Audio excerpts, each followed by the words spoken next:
All right. So in this video series, we are going to see how we can make the forgot password uh, and make it functional and have the user to send him or her the email so he or she can actually reset the password. I have actually done this part and I don't want to show you each and every step how that works. I know you guys are really clever to figure it out by yourself, but I will show you that there are some other ways of doing the same thing. But firstly, let's see how it works. So if I go to forgot password and if I try to do this with email, so it says firstly it will check validate the email that if the email does exist with us or not. So in that case that email does not exist. So let's go ahead and try with the email that does exist in our database. So if I just click on forgot password, and what it will do is basically this will send us the email. Now the email that this will send will basically that will not include the queue part. So you can see that it took some time because I am using the Laravel basic functionality here. So if I just click on that and there is the Laravel email that Laravel triggers by default, and if I just click on the reset password, it will take me to the another page which in which I will have the email, the password and the confirm password for set the new password, and obviously we will have the token above here as well. Now how that works, first let me show you, and there are some pros and cons of this method, but still let me show you how that works. So firstly on the password reset, when I hit the reset button, when I make actually when I make the post request, so what it does is basically this is the function that triggers from that one. So firstly I am validating the email, and if that email does not exist, I am throwing back the error. Now if it does exist, now there is a thing that Laravel does provide us out of the box, and it is like password send reset link. Now this is the password is obviously a facade and it has some methods here. So from this it actually sent us the email, and now after that the email is sent, we are just receiving back the status, and with the status either the email has been sent or there are some kind of errors. All right, so that's the work that happens here.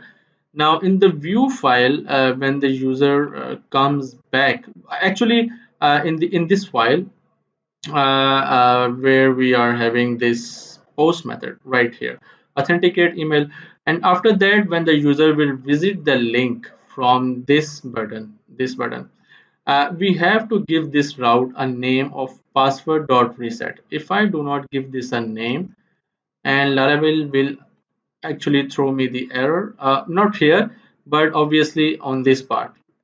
So if okay, let's say where is this token password reset link, right here.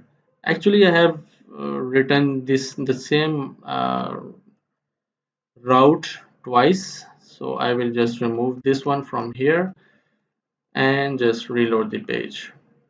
Actually it still works, but if you make a post request, that actually will not work.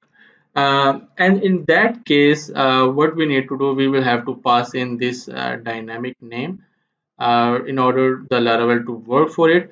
And then once the post request will hit this method right here, so this is another method that is loading the password resettling this form. And inside the reset method, what is happening is basically again we are calling the facade of the Laravel and we are resetting the password. It only accepts the parameters which are email, password, password confirmation, and obviously the token. So the token is here, the hidden field. Let me show you this one. So this one is the hidden field and I am actually getting it from the request token. And by the way, there is another helper function of the request if you want to use. Instead of the class dependency injections, you can also use the a global helper function, and it also having a closure function, the callback function, and which is accepting the user and the password. Now what is doing is basically it is force filling the current user. So actually it is getting the user with the email first, and it is force filling the user, and it is just making the password and then setting up the remember token and then saving it and then giving us the back the status. Now the issue here I see is basically, now you can see that it says the password reset link will expire in 60 minutes. So if I come here and I give this a password of admin and admin, let's say I'm giving this a password of admin, and if I just reset it, it actually all right, so it shows actually I have to, okay, admin 123 and again admin 123. Let's copy this email, reset password, and there we go. Now if I log in with this email, I pass it the wrong password, it will not work. But if I provide the admin 123, this does works. It is actually taking me to the dashboard page. Now the issue here is that if I click on again the reset password, now I am again back on this page. And if I just reset my password again, I say um, admin 123321, admin 123321, and hit enter. And now it does says that the password reset token is invalid.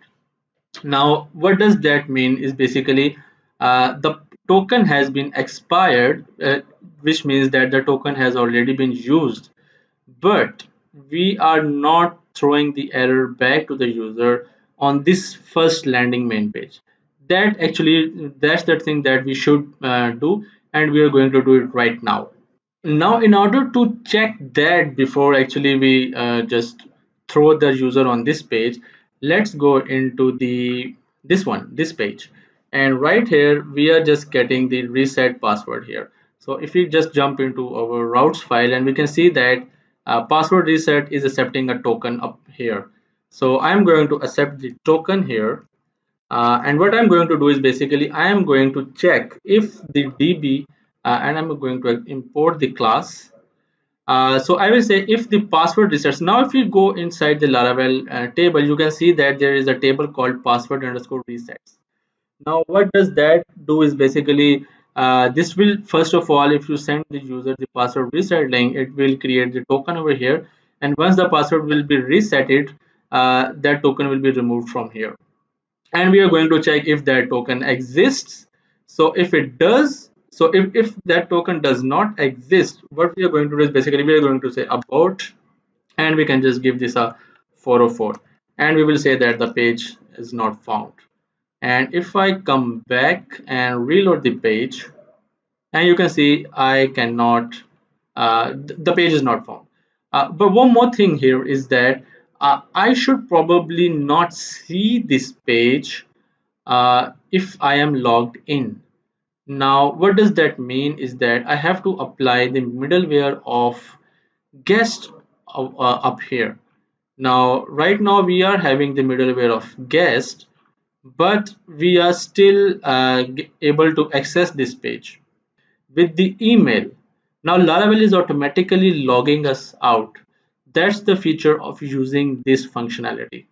Now this functionality that I have used is the basic Laravel core functionality that Laravel gives us out of the box, but you can also do this with your own custom code. And right now you have know the process what happens when the password reset command is set.